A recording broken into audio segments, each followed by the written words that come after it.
Official के द्वारा ये बताया गया है कि जो मालदीवियन प्रेसिडेंट है यानी कि मोहम्मद मईजू, इनके द्वारा 15 मार्च की डेडलाइन दे दी गई है। ये वो डेडलाइन है जिस टाइम से पहले पहले इंडिया के जितने भी ट्रूप्स आपको यहाँ पे मालदीव्स के अंदर देखने को मिलते हैं, उन सबको यहाँ से विड्रॉ करना होगा। हालांकि इंडिया की जो मिनिस्ट्री ऑफ एक्सटर्नल अफेयर्स है, उसका अगर हम बयान सुने ना, तो उनके हिसाब से ये है कि दोनों देशों ने आपस में जो डिस्कशन हुआ, उसमें काफ़ी अच्छे से डिस्कशन हुआ एंड हम सॉल्यूशंस ढूंढने की कोशिश कर रहे हैं। उसमें कहीं भी जिक्र इस चीज़ का नहीं था। अब देखो, मालदीव की तरफ से अलग बयान आता है, हमारी मिनिस्ट्री ऑफ एक्सटर्नल अफेयर्स की तरफ से अलग बयान आता है। आने वाले समय पता लग पाएगा कि कैसे आगे ये चीज़ें वर्क अराउंड होंगी।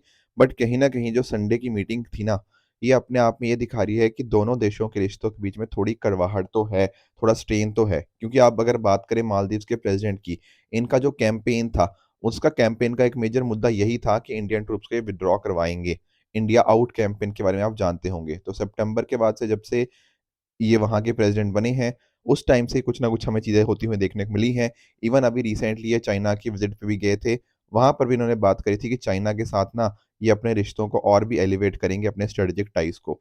साथ ही साथ इन्होंने ये भी बोला था कि मालदीव्स भले ही एक छोटा देश है, पर मालदीव्स किसी भी बड़े देश को परमिशन नहीं देगा कि वो उनको बुली कर पाए। तो ये जो शब्द थे ना कहीं ऐसा बताया जा रहा है कि इंडिया की तरफ थे। तो इंडिया और मालदीव्स के बीच में देखो, दोनों का रिश्ता डेफिनेटली बहुत ज़्यादा इंपॉर्टेंट है, कंसिडरिंग कि हमारा बहुत ही की पार्टनर है मालदीव्स।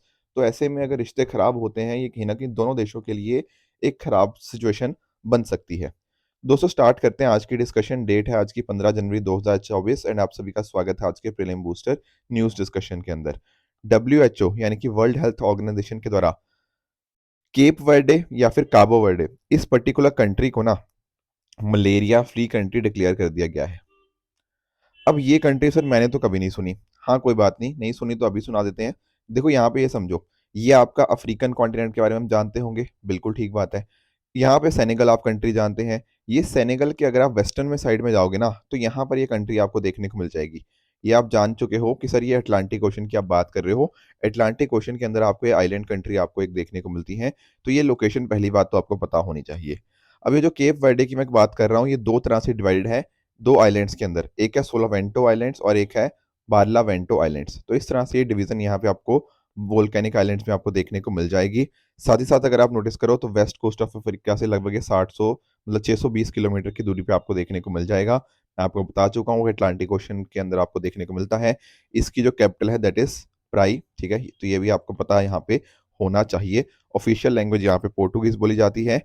एंड अगर मैं बात करूं, देखो, वेस्टर्न मोस्ट केप की, अब केप का मतलब तो आप जानते होंगे, केप जैसे केप ऑफ गुड होप हो गया, और भी केप्स आपने देखी होंगी। तो केप की जब हम बात करते हैं ना, ये क्या होता है, एक तरह का लैंड फॉर्म ही होता है जो कि एक बॉडी ऑफ वाटर के अंदर एक्सटेंडेड होता है।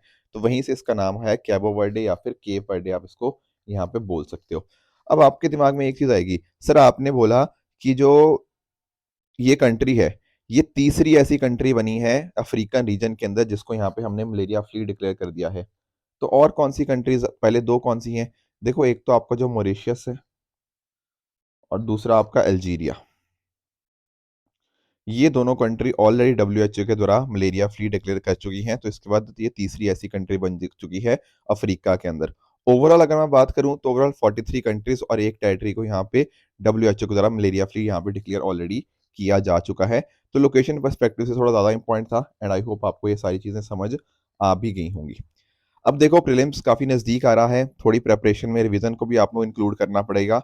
और यहाँ पर आपकी रिवीजन को और बेहतर बनाने के लिए हमारी टीम की तरफ से बिल्कुल फ्री यहाँ पे आपको बुक्स अवेलेबल करवाई जा रही हैं, दैट इज़ उड़ान सीरीज। देखो, प्रीवियस ईयर्स के अगर आप टॉपर्स की बातें सुनोगे ना, तो मैंने तो खुद बहुत सारे लोगों से बात करी है।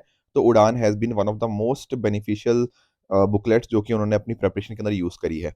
यहाँ पर आप नोटिस करोगे, ये जो आपको उड़ान बुकलेट्स हैं, ये आपको इंग्लिश के अंदर भी एंड साथ ही साथ हिंदी के अंदर भी डेफिनेटली आपको अवेलेबल है। स्टैटिक पार्ट जो भी आपका, जैसे ancient India, medieval India, art and culture, ये सब तो आज रिलीज हो जाएंगी। आज 15 जनवरी है ना, तो आज रिलीज हो जाएंगी तीनों की तीनों। बाकी जो सारी बुक्स हैं, जैसे आपका modern India, polity, geography, economy, environment, science, technology, ये सारी आपको 31 जनवरी को मिल जाएंगी, ठीक है। तो आप हमारी जो वेबसाइट है ना, वेबसाइट पे जाइए, वहां से जाके आप इनको डाउनलोड कर सकते हो। नीचे डिस्क्रिप्शन के अंदर मैं लिंक भी दे दूंगा ताकि आपको कोई दिक्कत ना आए। अब देखो, सुमित सर ने ये अनाउंस किया, उसके बाद बहुत सारे बच्चों के मेरे पास डाउट्स आए। पहला डाउट आया कि सर क्या हम नोट्स की जगह इनको पढ़ सकते हैं अपने? देखो, अगर तो आपके पास नोट्स प्रॉपर्ली बने पड़े हैं, सारे सब्जेक्ट के ये सारे, तो डेफिनेटली आप अपने नोट्स पे ही जाइए, तब आप इनको पढ़ो मत।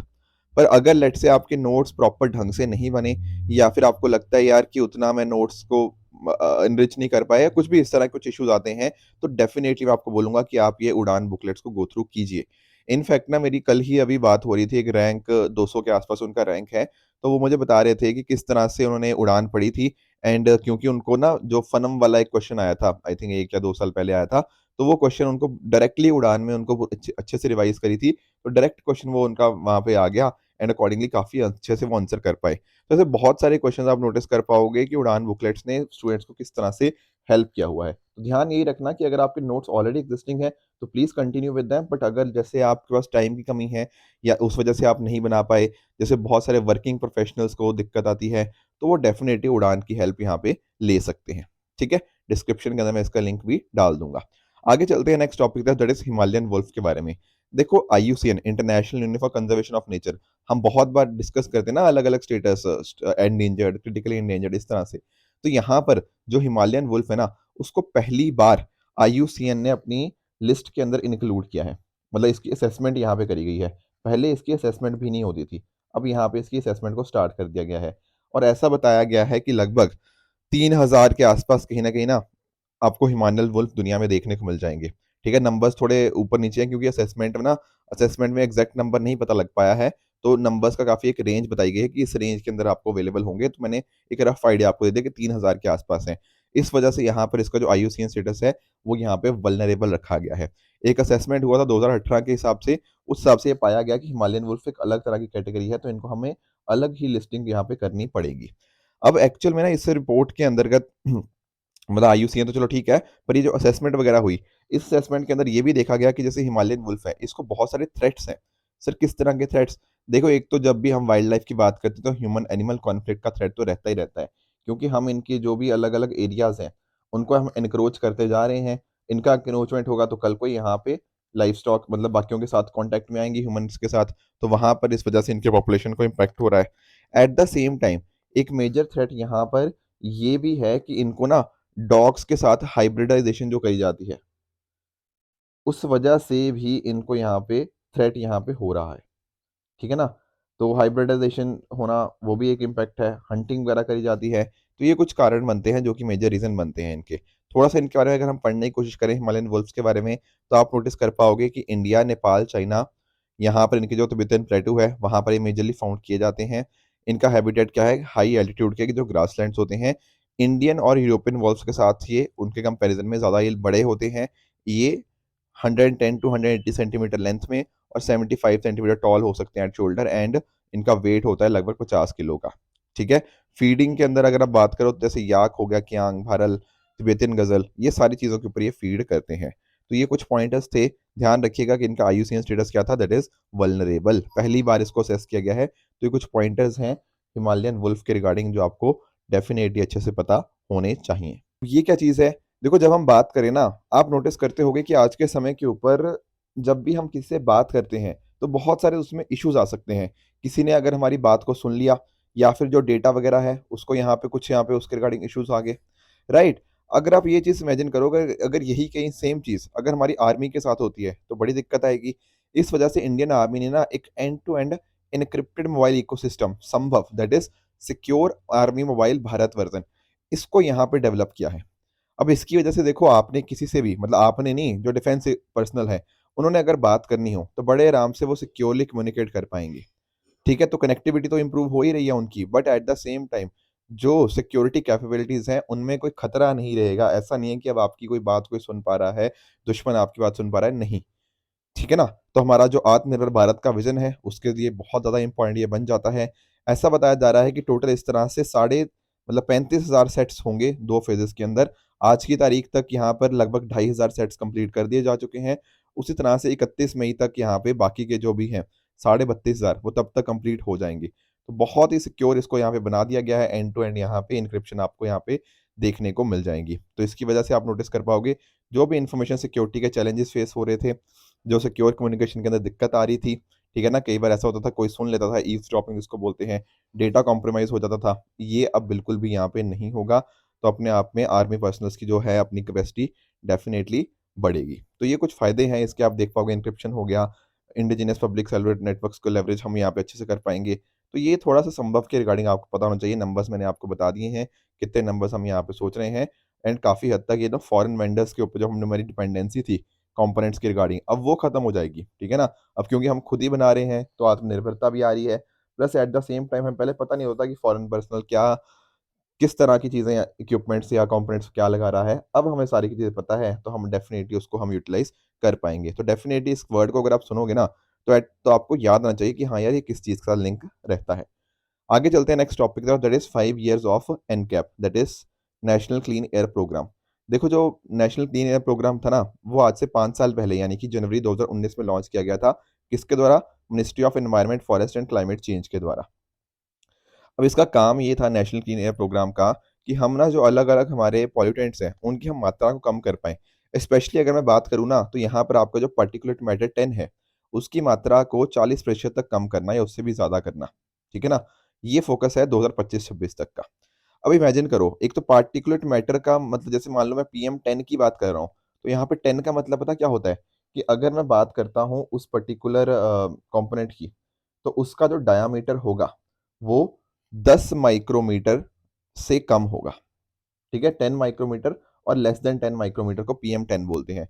उसी तरह से मान लो मैंने बोल दिया पीएम 2.5, इसका मतलब क्या है कि उस पर्टिकुलर मैटर का जो डायामीटर है, वो 2.5 माइक्रोमीटर से कम होगा या 2.5 माइक्रोमीटर के इक्वल होगा। तो ये चीज़ें होती हैं। तो अब 5 साल कंप्लीट हुए, 5 साल कंप्लीट होने के ऊपर ना हमारे पास एक रिपोर्ट आई है कि एनकैप प्रोग्राम कितना हमारा सक्सेसफुल रहा। किसने ये रिपोर्ट पब्लिश करी है? देखो, एक तो हमारा स्टार्टअप है, क्लाइमेट टेक स्टार्टअप का, जिसका नाम है रेस्पायर लिविंग साइंसेज़, और साथ ही साथ क्लाइमेट ट्रेंड्स, जो कि एक एनवायरनमेंट कंसल्टिंग ग्रुप है। इनके द्वारा ये रिपोर्ट रिलीज़ करी गई है, और इनके हिसाब से ना जो रिपोर्ट के अंदर फाइंडिंग्स हैं, देखो वो चौंकाने वाली तो नहीं बोलूँगा, ठीक है, बट आप समझ गए होंगे कि मैं क्या कहना चाहता हूँ। बहुत ही दुखदाई मतलब फाइंडिंग्स है। रीज़न बीइंग कि अगर हम बात करें इस रिपोर्ट के हिसाब से, तो 40% से भी जो हमारे फ़ोकस था कि 40% कम करना है, उसके तो हम आस-पास भी नहीं दिख रहे, ठीक है? अभी 2025-26 आया नहीं है, अभी आने में टाइम है, 2 ढाई साल अभी बचे हुए हैं। पर हमें पता लग गया है कि जिस रास्ते पे हम चल रहे हैं ना, वो टारगेट हम नहीं अचीव कर पाएँगे, ठीक है? 93 सिटीज़ का डेटा इन्होंने देखा, और देखा कि सिर्फ़ 7 ऐसी सिटीज़ थी जिन्होंने मतलब जो ये स्टैंडर्ड्स को मीट कर पा रहे हैं। जो मतलब 60 माइक्रोग्राम पर मीटर क्यूब, इसको यहाँ पे मीट कर पा रहे हैं। उसी तरह से 32 सिटीज़ ने नेशनल स्टैंडर्ड को मीट किया। तो अपने आप में हमारी ज़्यादातर सिटीज़ की हालत काफ़ी ख़राब है, जब हम बात करते हैं कि क्लीन एयर वहाँ पे मिलेगी या नहीं मिलेगी। इस तरह से जो हमारी नॉन अटेनमेंट सिटीज़ हैं, नॉन अटेनमेंट का मतलब जो कि आपके एम्बिएंट एयर क्वालिटी स्टैंडर्ड जो है एनएक्यूएस, उसको मीट करने में फेल हो रही है। जैसे दिल्ली की बात करते हैं ना, हम बोलते हैं एयर क्वालिटी इंडेक्स कितना यहाँ पे बढ़ा रहता है, ठीक है ना? उसी तरह से बाकी और जगह की भी अगर हम बात करें, तो उन सभी एरियाज़ को क्या बोला गया है? नॉन अटेनमेंट सिटीज़, इस तरह से बोला गया है। पीएम 10 की भी बात करो तो बहुत सारी सिटीज़ ऐसी हैं, हमने तो सोचा था कि भैया कि हम तो पीएम 10 कम करेंगे, पर 22 सिटीज़ इनमें ऐसी देखने को मिली है जहाँ पर पार्टिकुलर मैटर 10 की जो संख्या है, वो बढ़ गई है, ठीक है? कम छोड़ो, हम कम करने की कोशिश कर रहे हैं, वो उल्टा बढ़ता जा रहा है। ऊपर से जब हम बात करें वेस्ट बंगाल की, तो वेस्ट बंगाल के अंदर जो दुर्गापुर सिटी है, वो वर्स्ट परफॉर्मिंग सिटी यहाँ पे हमारे सामने निकल कर आई है। बाकी देखो, महाराष्ट्र की इनफैक्ट ना महाराष्ट्र में भी हालत खराब ही है। आपकी थाने की बात कर लो, मुंबई की बात कर लो, नवी मुंबई की बात कर लो, औरंगाबाद की बात कर लो। ये सारी जगह के ऊपर ना इनका परफॉर्मेंस इन पीएम 10 काफ़ी ज़्यादा खराब रहा है। तो हमें कहीं न कहीं देखो काम करना पड़ेगा। एक अच्छा एग्ज़ाम्पल जो सामने आया है, वो आया है वाराणसी का। वाराणसी जो कि यूपी के अंदर आप जानते होंगे, वहाँ पर उन्होंने अच्छी एक इम्प्रूवमेंट दिखाई है। तो बाकी सिटीज़ को भी चाहिए कि वो वाराणसी से सीखें एंड कहीं न कहीं अपनी सिचुएशन को थोड़ा इम्प्रूव करें।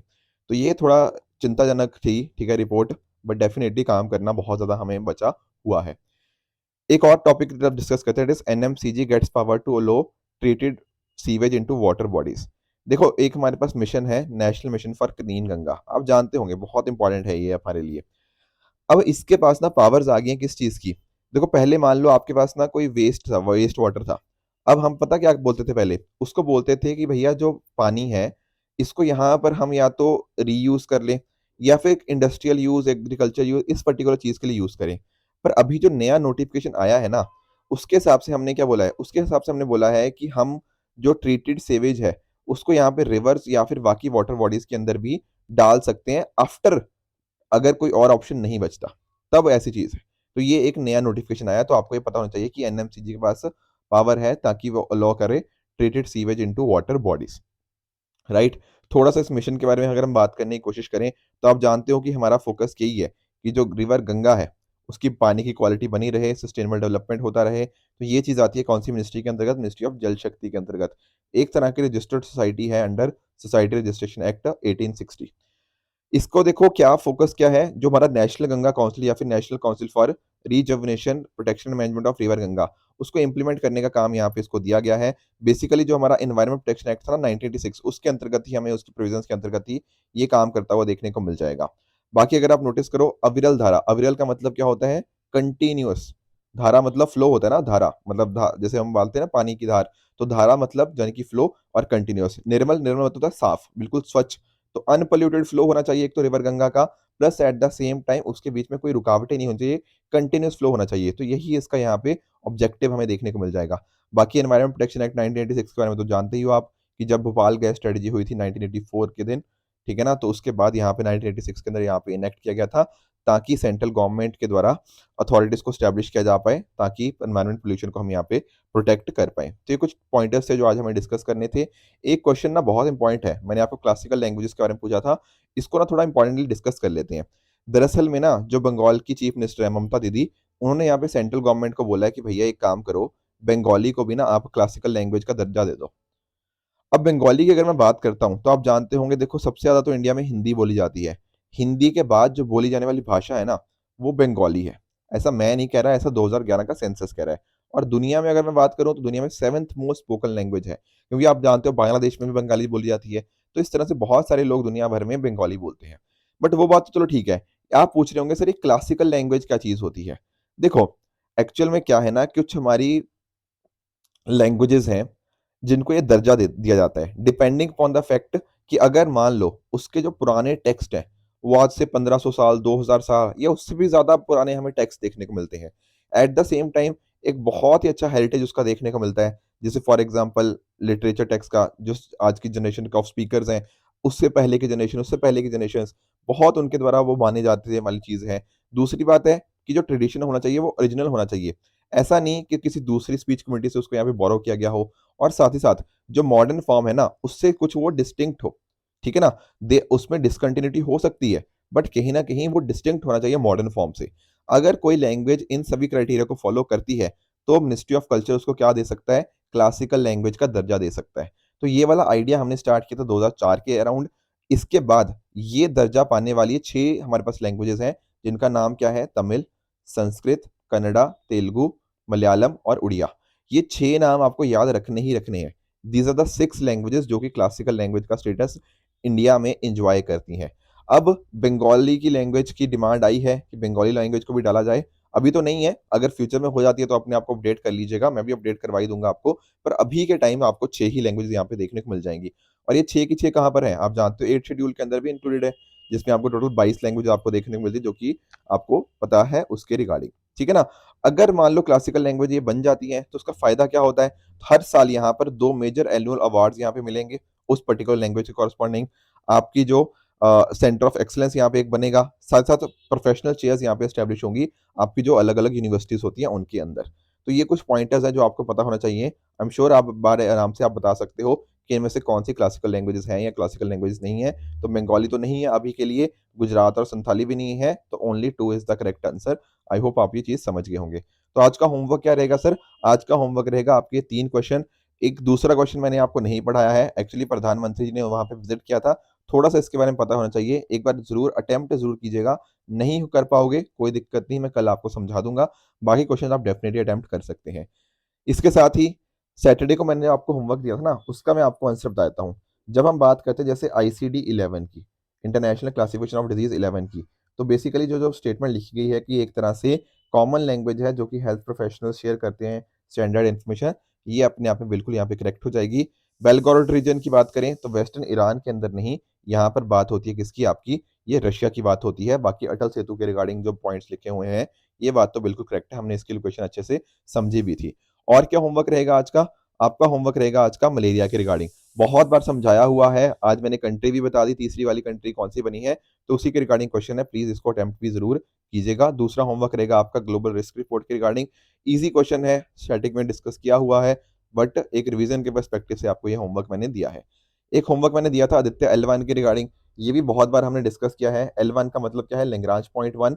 एक्चुअली 5 लेग्रांज पॉइंट होते हैं, तो हमने आदित्य को L1 लेग्रांज पॉइंट के ऊपर यहाँ पे लाया है, ठीक है ना। तो यहाँ पे बात कर रहा है कि आदित्य L1 पहला स्पेस बेस्ड इंडियन मिशन है टू स्टडी द सन। क्या ये बात करेक्ट है? द आंसर इज यस, ये बात करेक्ट है। पहला इंडिया का स्पेस बेस्ड मिशन है जो कि सन को यहाँ पे स्टडी करने गया है। दूसरी की बात करें, ये अर्थ एटमॉस्फेयर के बाहर है। यस, बिल्कुल ये बात भी करेक्ट है।